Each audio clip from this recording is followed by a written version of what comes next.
And you made me cry a lot, by the way, on your post on Instagram about how much is important the representation, and also for a show like this, and it was really moving. And for No, I mean, I thanks for reading that. Everything I said that I agree with. I think we're in a different time, and we're very deserving people with great skill and talent that has led us here, and we're happy that we now have the platform to show that to the world. There is one of the things that I love most in Tolkien word and stories is that all characters have fears, but they move forward through their fears in order to to go forward in their life, and they are not struck by that. So how much was important to bring this aspect on through your characters? And it's a question for both of you. Very important. And I've always been, I think something I've always loved about Tolkien, The Hobbit and Lord of the Rings, and also I really love his Dark Materials, is kind of the more vulnerable members of society being so brave.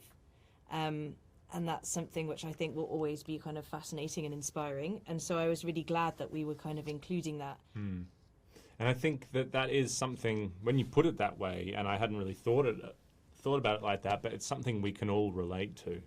And certainly something that I relate to every day, particularly filming something like this. I was facing my own fears and putting myself out of my comfort zone every single day. Constantly afraid. Yeah, we both, I think, are in the same boat when it comes to that.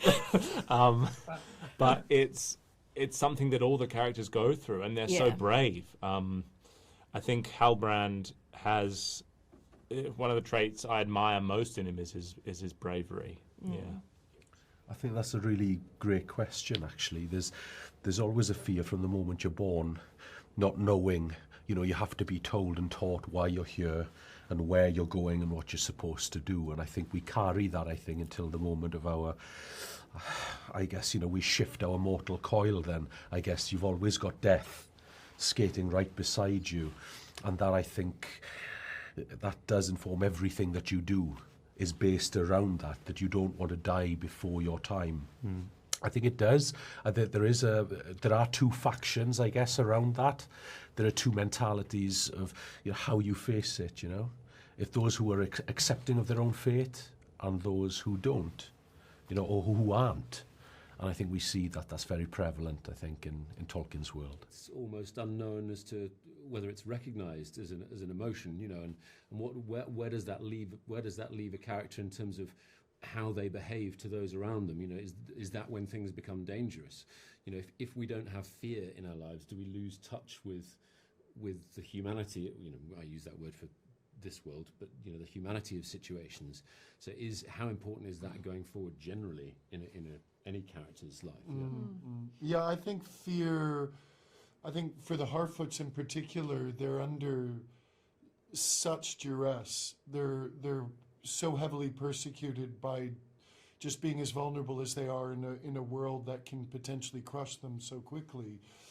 I certainly know with my character, everything is about not being ruled by fear. That if fear leads the way, we lose our songs, we lose our culture, we lose our empathy, our humanity, our care, and that I think the Harfoots in particular represent, life persevering despite fear. Fear is the status quo. So, will it be our master, or will we leave it behind and keep bringing hope despite it? And I think that singularly is the most important aspect to the Harfoots, particularly into the world. I love that. Yeah. No, I love that. Courage and bravery is such an important theme in Tolkien, and I think Tolkien might say that real courage and real bravery isn't not being afraid; it's being afraid and fighting on anyways. We love vulnerability in our characters. That's what makes them human in a way. That's what makes them relatable. And we're always looking for a way to hopefully undercut a cliche. Nobody in Lord of the Rings is an action hero. You know what I mean? They're heroes who have great frailty and great vulnerability and self-doubt. And that's something we're always looking for. We love that. I think that's a really, really great question. I think with the storyline of Theo, at least, I think we see at the start of the season, he's very scared, and I think he's scared of everything that's going on, and I think he just wants to get away from things. But as the season goes on, I think we see him standing up against his fears and facing them, and with the help of others, and we'll see what happens. Do you want to add something on this, or? I mean, yes, I that's the thing. Like, we're complex beings, and the world is hard, and that's a great thing about Tolkien. It does, even though he's wasn't a fan of allegory in that sense, he is reflecting on the world, and the world is treacherous, and it's complex, and it's full of hope, and all these things. So, fear is something almost that is prescribed in every day. You open your door, you open your eyes, and it's already like, what's gonna happen?